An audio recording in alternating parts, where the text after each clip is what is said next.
posible llegar hoy. Entonces, pedimos al doctor Tomás Bernal Alanís que tomara su lugar.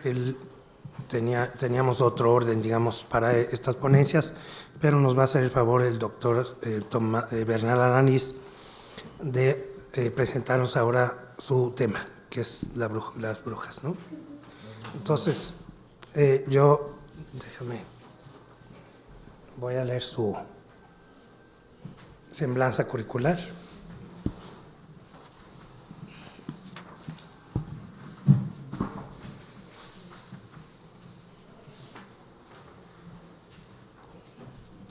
Sus estudios en licenciatura en Sociología en la Universidad Autónoma Metropolitana Unidad Azcapotzalco. Tiene una maestría en Estudios Regionales en el Instituto de Investigaciones Dr. José María Luis Mora. Es autor de diversos artículos en revistas especializadas y capítulos de libros. Tiene temas de interés en la investigación. Sus temas de interés en la investigación son los procesos culturales de la época porfirista al periodo posrevolucionario, el nacionalismo y la historia y la literatura mexicana del siglo XX. Es lector de la cultura y la historia nacional y universal. Entonces, con ustedes los dejo el doctor Tomás Bernal Alanís. Gracias, Tomás. Sí.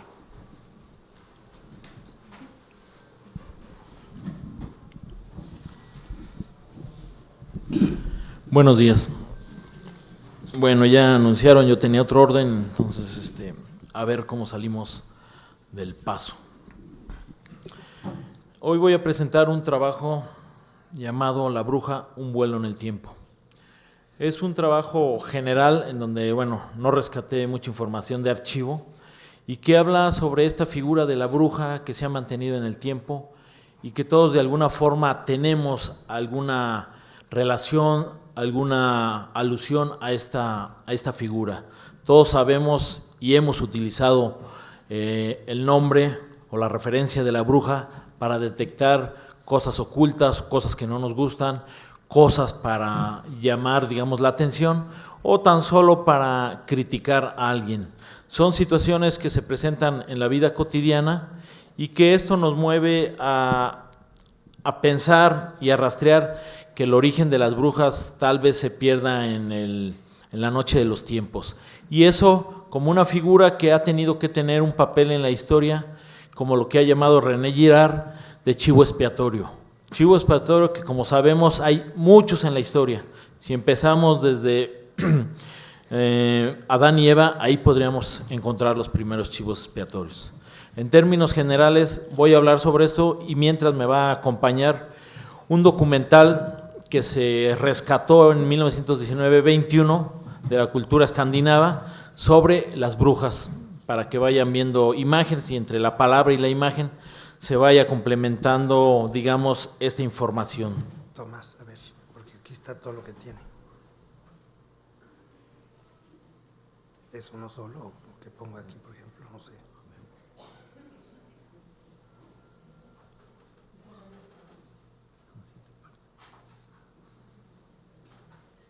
Y a ver cómo funcionará. ¿Será aquí?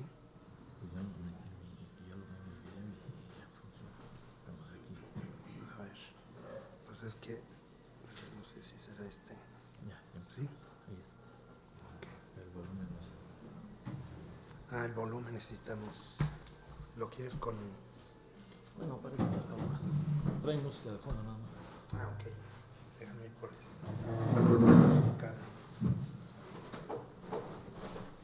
¿Quién empieza ya? La ponencia se llama La bruja, un vuelo en el tiempo. Inicio con un epígrafe de Robert Mandrou, un historiador francés contemporáneo. La creencia en la brujería y el personaje mismo de la bruja tutelar y temida al mismo tiempo no han muerto aún del todo. Introducción. Desde la noche de los tiempos aparecen personajes que van delineando el ritmo de las épocas. Uno de estos personajes es la figura de la bruja. En ella se conjugan los deseos, los miedos, las ilusiones y un sinfín de sentimientos que hacen de ella una representación ideológica de la sociedad donde irrumpe con mayor fuerza. lo que llamó el historiador holandés Johan Huizinga como el otoño de la Edad Media. Es en el ocaso de la Edad Media y el alba de la modernidad, son los siglos más o menos, en términos generales, comprendidos entre 1400 y 1700, siglo XV y XVI, donde la figura de la bruja se transforma y toma el vuelo de una aventura que todavía persiste hasta nuestros días. La bruja constituye por sí sola un imaginario que ha invadido las más diversas culturas del mundo moderno. Se ha convertido en una representación cultural que transgrede las fronteras geográficas y espaciales de los mundos culturales. Su fisonomía despierta el interés y el terror en la población donde sus vuelos reales e imaginarios han surcado los más diversos cielos en la tierra. Como toda configuración mental, la bruja ha sido considerada como un ave de mal agüero, de donde emerge todo mal, de donde surgen los más despiadados síntomas de un mundo corrupto y donde la naturaleza de las cosas se ha transformado para llevarnos al mundo del averno, de la oscuridad y sobre todo de desatar las fuerzas del mal sobre el mundo y sus valores. Las brujas nos han acompañado en gran parte de la historia, desde el mundo antiguo hasta prácticamente la actualidad. Es una presencia silenciosa en los pasillos de la historia, ya sea en el paisaje del campo como en la ciudad. Su canto, como el de las sirenas homéricas, es un canto de rebeldía ante los valores de un mundo dominado por la técnica y la racionalidad. Hay que recordar que aquí está el paso entre la Edad Media y el Renacimiento, donde más adelante, concretamente en la Revolución Francesa, se va a justificar el uso de la racionalidad como el único elemento para conocer, para acercarse, para comprender y explicar la realidad. Y en ese proceso de racionalización, la figura de la bruja va a tener una connotación de transgresión de ese conocimiento. Dos formas de ver el mundo, dos formas de concebir que la realidad se puede explicar desde distintos ángulos.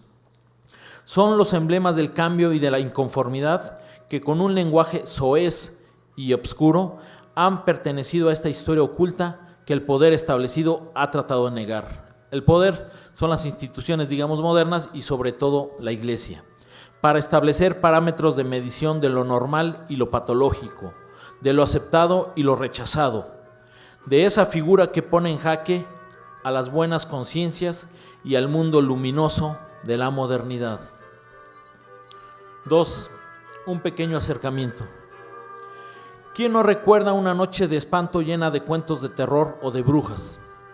Las brujas pertenecen a ese mundo infantil donde el deseo y la ignorancia se cruzan en ese campo de barbecho que es la memoria humana. ¿Cuántos cuentos infantiles no tienen como personaje principal a una bruja malvada y deshumanizada? Blancanieves, Hansel y Gretel son solo algunos ejemplos clásicos de la literatura infantil que nos muestran el lado crudo y oscuro del corazón humano. El folclore, esa raíz cultural de los pueblos, está poblada de historias sobre brujas, duendes, fantasmas, diablos, etc., que han hecho la delicia de grandes y chicos contadas por esos juglares del canto y la palabra, o por los verdaderos narradores de la vida, que son esa gente que tienen el don de contar muchas veces sin haber estudiado o tener títulos nobiliarios académicos. La gran riqueza de ese romanticismo alemán y del descubrimiento de ese espíritu de los pueblos, el famoso concepto de Weltanschauung, que logró consolidar en sus investigaciones el filósofo, poeta y escritor Johann Gottfried Herder, 1744-1803, como parte de una historia a veces olvidada, otras veces censurada por las voces de la filosofía de la Ilustración y de ese derrotero ideológico conocido como el Iluminismo, padre del movimiento intelectual que dio por resultado la obra de la enciclopedia y de la musa llamada razón. Estamos hablando de la modernidad.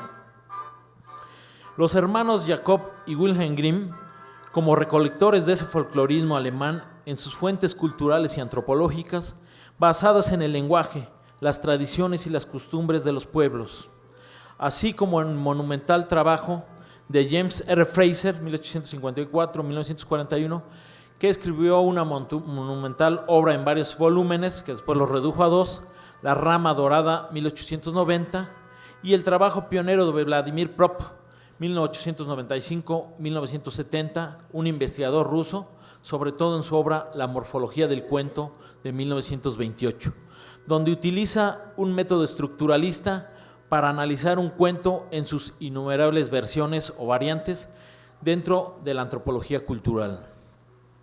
Son solo algunas posibilidades teóricas de acercamiento a este mundo de riqueza inabarcable, que es el paisaje del folclore de los pueblos compuesto por tradiciones, leyendas, costumbres, creencias e ideas, etc., que hacen de ese universo un espacio rico en la interpretación del mundo de la modernidad, como ese otro espacio de conocimiento y realidad que perdura y a veces es antítesis del mundo racional.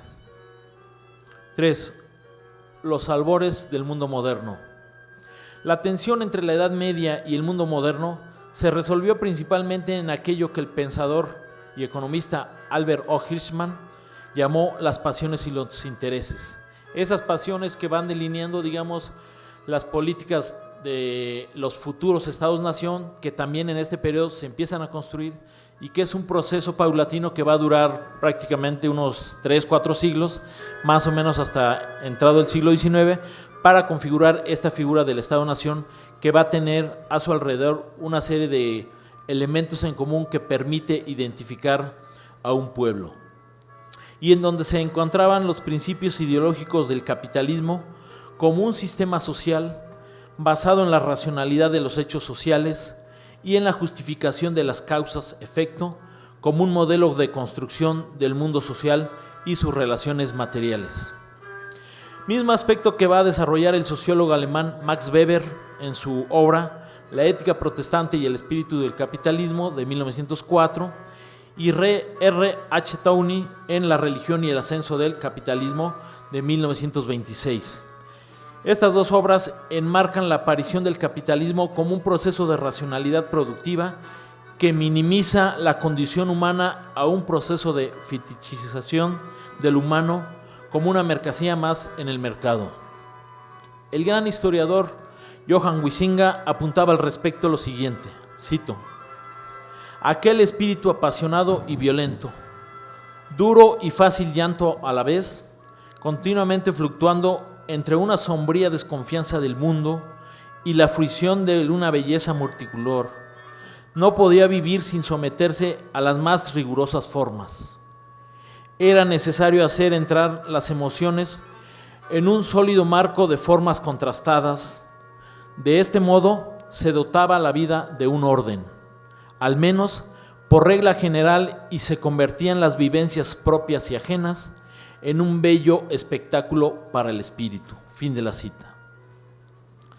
La generación de nuevos espacios geográficos, la introducción y difusión de nuevas rutas comerciales, el gran avance de los medios de navegación y el uso preciso de la brújula, entre otros instrumentos, como medio de orientación, hicieron de este periodo histórico una hecatombe de cambios en las coordenadas del tiempo y el espacio que el mundo moderno iba a desarrollar a través de ese instrumento de medición infalible, el reloj.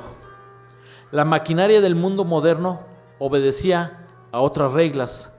El mundo de las estaciones del año, con todo su peso afincado en la naturaleza, iba cediendo su lugar paulatinamente al mundo de la maquinaria, las técnicas y los tiempos regulados por el reloj, nuevo árbitro de los ritmos tanto en el campo como en la ciudad.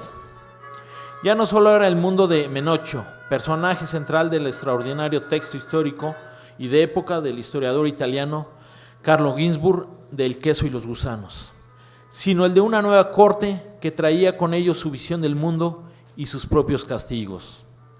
La moral cristiana triunfaba en los albores de una nueva etapa de la historia del hombre, crear la culpa como sentido profundo de Dios sobre el hombre y el mundo.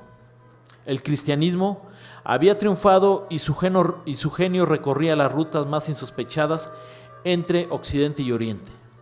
Era el nuevo baluarte moral del mundo y el mayor guardián de una innovadora forma de ser, hacer respetar la palabra de Dios sobre todas las cosas. Había nacido un mundo nuevo, el de la persecución y el castigo de las herejías, pero como todo orden, trae consigo su contraparte, y el mundo del cristianismo tuvo que construir a sus oponentes, entre ellos el diablo y una servidora de él, la bruja. Aquí comenzaba otra página negra de la historia humana. 4. Las brujas y su mundo. ¿Quién no se ha topado con ese nombre común de la bruja? Mira, es una bruja esa mujer. Una idea muy común, muy solcita en ciertos ambientes o comunicaciones. Y los vuelos de la bruja en el tiempo han desafiado las leyes de la gravedad y los más caros anhelos y deseos del ser humano. La imagen de la bruja está tan introyectada en el imaginario social que todos pensamos que tenemos una en casa. Es una de las imágenes más constantes en la vida social. Y para iniciar este breve buceo en esas aguas profundas, citemos a Marina Fe, una estudiosa del tema. Cito: una bruja es una mujer diferente a otras mujeres por la posición que ocupa en una comunidad. Tal posición suele ser marginal. Ha sido definida, nombrada, construida como bruja por quienes tienen el poder de hacerlo. El caso más representativo es el poder de la Iglesia cristiana, digamos en términos generales, o cualquier otro poder instituido. Y una vez ubicada en ese lugar social y nominal, en ese margen de lo comunitario y discursivo, se convierte en la otra. Las brujas se distinguen por su capacidad de ensuciar y contaminar, y sobre todo, desordenar el mundo precariamente equilibrado que las rodea. Fin de la cita. La bruja aparece como una construcción social y cultural desde los hombres y las instituciones. Es resultado de una posible competencia por construir el mundo, por darle sentido, pero por lo tanto, en ese lapso de distensión, la bruja aparece como el enemigo natural de un poder edificado sobre la norma homogénea, cerrada y como tal, inviolable. Esta apreciación nos lleva a apoyarnos en ese malestar que el propio Michel Foucault logró desentrañar con maestría y contundencia en el uso del discurso como arma de poder de la siguiente forma.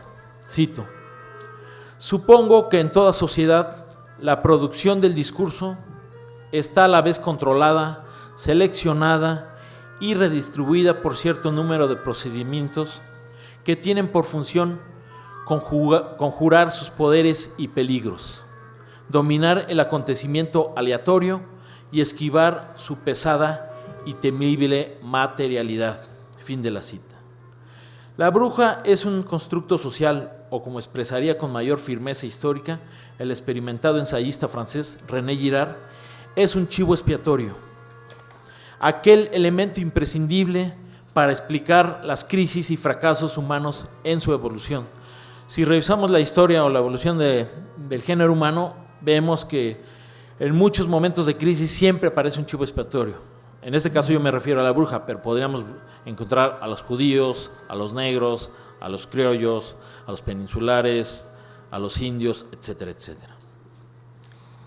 En el mundo de las artes tenemos obras ejemplares que nos permiten reforzar nuestros miedos y temores de las oposiciones en la historia. El método dialéctico, tan socorrido en las ciencias sociales, también aquí tiene sus dividendos más que justificados. El cine y la literatura, las imágenes y las palabras pueden realizar fácilmente una arqueología de esta figura tan emblemática y necesaria que es para el mundo moderno, la bruja.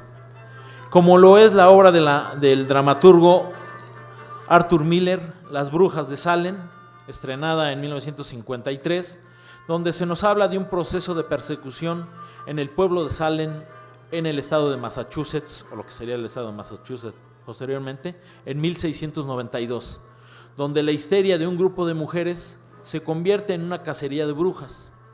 Recuerden que en este momento estaba el senador McCarthy y el macartismo en Estados Unidos, finales de los 40, principios de los 50, la era de la Guerra Fría, que deja como saldo 19 mujeres condenadas a muerte, obra que será llevada a la pantalla grande en 1957 con un guión del célebre escritor Jean-Paul Sartre.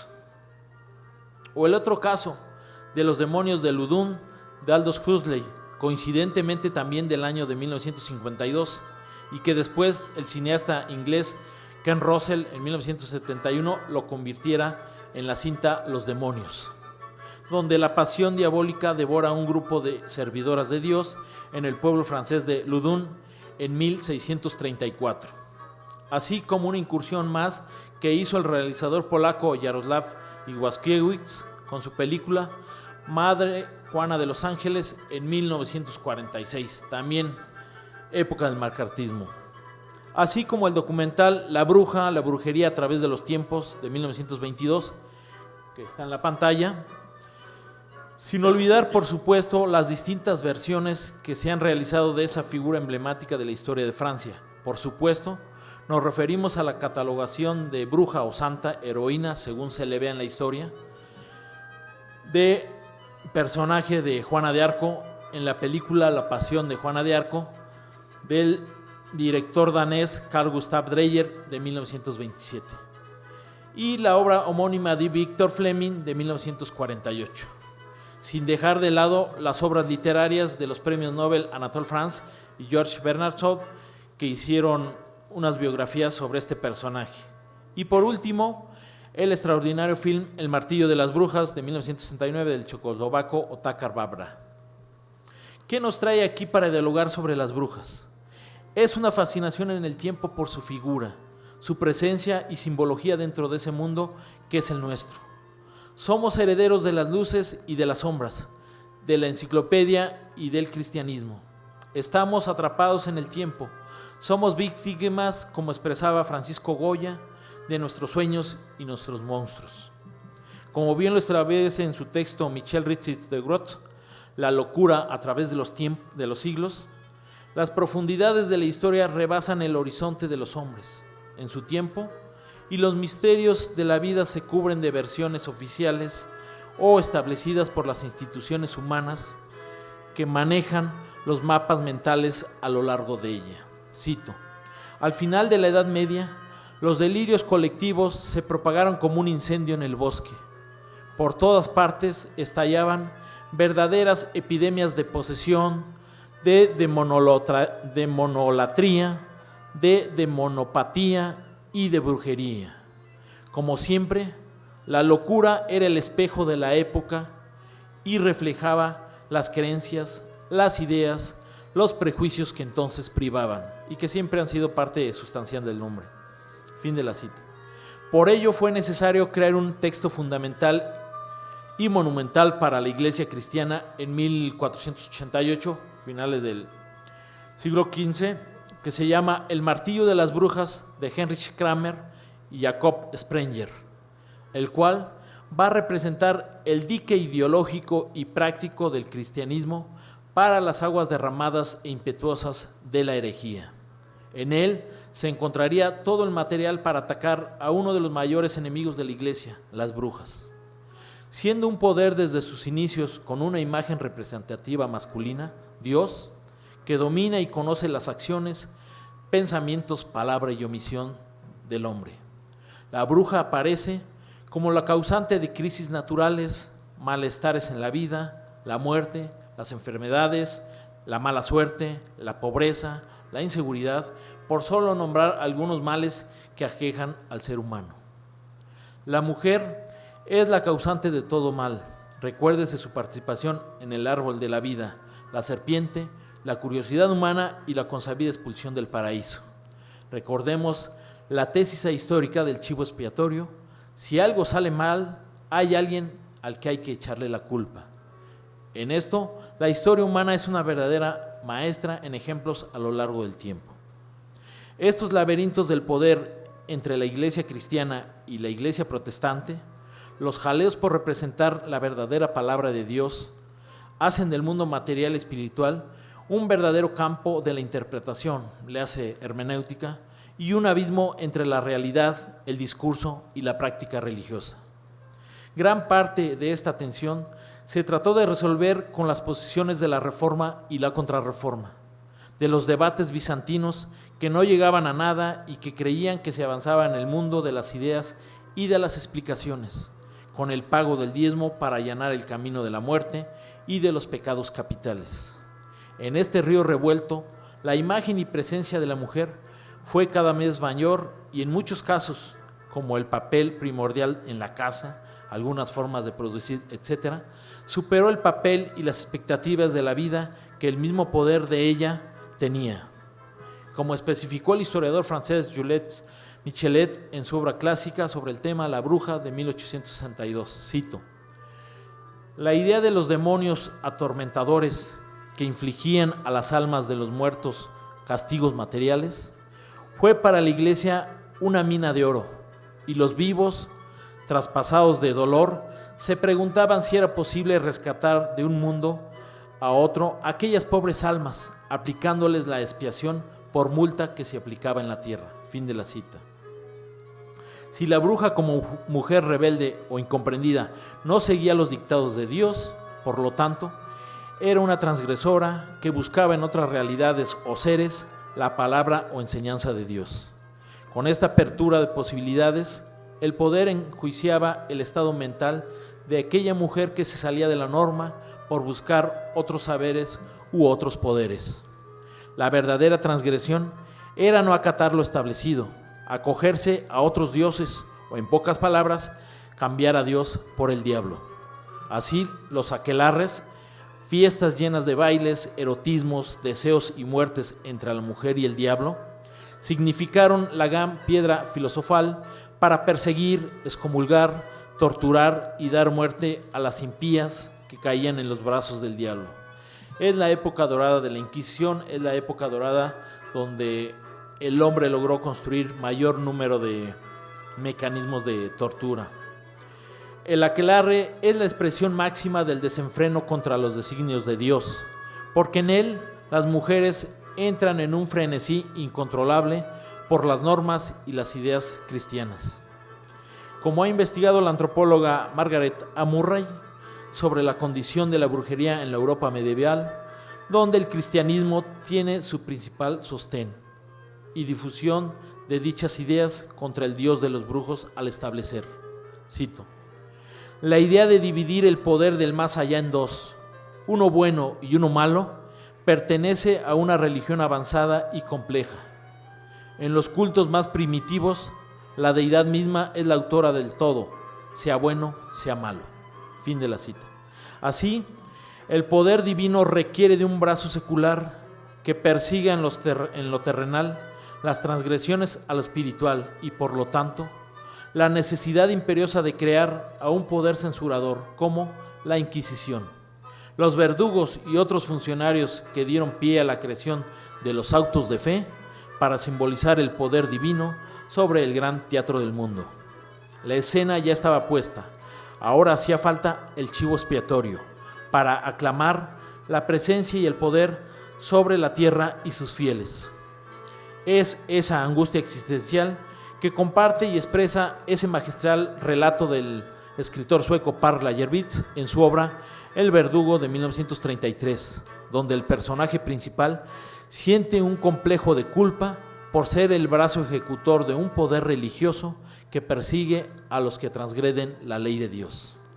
Las brujas se convierten en el blanco perfecto de estos ataques, por varios motivos. 1, por ser la contraparte de género de Dios. 2, por representar en la tierra el papel creador de la vida. Y 3, por razones históricas que están inmersas en el juego de poderes y discursos frente a los hombres.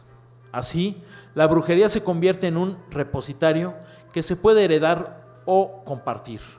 De ahí la creencia de que la brujería tiene un proceso generacional que se comparte, pero no necesariamente es un proceso automático. La bruja puede ser un manantial de fuerzas que se oponen a las ideas cristianas. Para ellas hay fuerzas paralelas a la figura de Dios versus el diablo, el bien y el mal, lo permitido y lo prohibido, en pocas palabras, lo normal y lo patológico. Pero también nos encontramos con esa milenaria oposición entre la cultura popular y la cultura de élite, el enfrentamiento entre discursos sobre las prácticas de representación del mundo, y donde un ejemplo clásico es la fiesta y coronación del rey asno, o las significaciones contraculturales de la Edad Media, cómo sería el extrapolar los valores de la sociedad en tiempos del carnaval. O en el mundo contemporáneo, si uno escucha la canción de Joan Manuel Serrat, Fiesta, donde hay un trastocamiento temporal de los valores y de la relación entre los diferentes grupos sociales, eso también es parte de esta significación. Al respecto, se puede mencionar el monumental estudio que realiza Mikhail Bakhtin en su libro La cultura popular en la Edad Media y el Renacimiento, en el contexto de la obra de Rabelais. En este contexto, la bruja aparece como un ser más en esta galería de personajes extraños y grotescos sobre la condición humana. Los excesos son permitidos y revalorados en ciertos momentos de éxtasis, donde lo prohibido es permitido, o aquello que va contra el orden del mundo tiene cabida en un periodo de tiempo ritualizado y hasta cierto punto autorizado por los poderes establecidos como puntos de fuga de una sociedad que tiene sueños y posibles visiones sobre otras realidades. No en balde, estos carnavales permiten el canto juglaresco de la crítica y la inmersión de un mundo por otro. Otro ejemplo de ello es nombrar como rey al más feo, y ahí tiene su lugar en la historia literaria el personaje entrañable de Quasimodo, en la novela Nuestra Señora de París de Víctor Hugo. La bruja representa el mal en una sociedad establecida y regulada por las buenas conciencias, donde la posibilidad de otra realidad existe. Son ellas las portadoras de costumbres, ideas, actos que irrumpen las buenas maneras y los esquemas mentales de una sociedad. En este campo, la historia de las mentalidades todavía tiene mucho que investigar.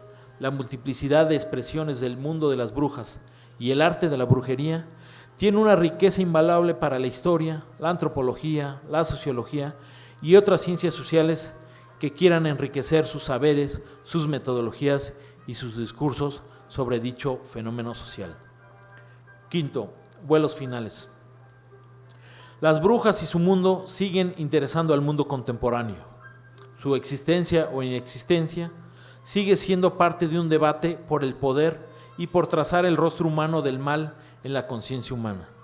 Las brujas han sido vilipendiadas a lo largo de la historia, pero así como la alquimia suaviza la transición a la ciencia moderna, así la brujería estableció parámetros de discusión y elaboración de discursos sobre el siempre espinoso campo de la ética humana.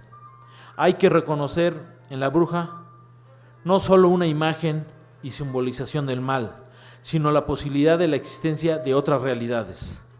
En ellas nos encontramos inmersos y es materia del ser humano buscar explicaciones, así vayan contra los poderes fácticos que han controlado el acontecer humano en su permanente evolución.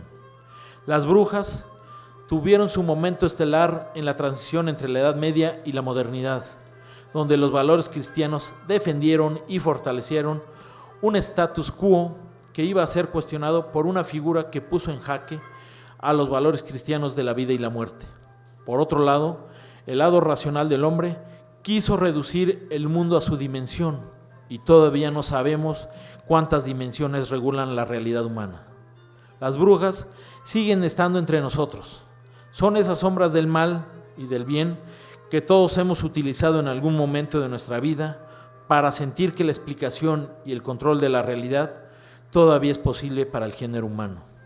Aquellos miedos nocturnos de nuestra niñez tienen otra dimensión colectiva y madura sobre los procesos y explicaciones del conocimiento de la realidad, y sobre ella las brujas siguen volando en la historia.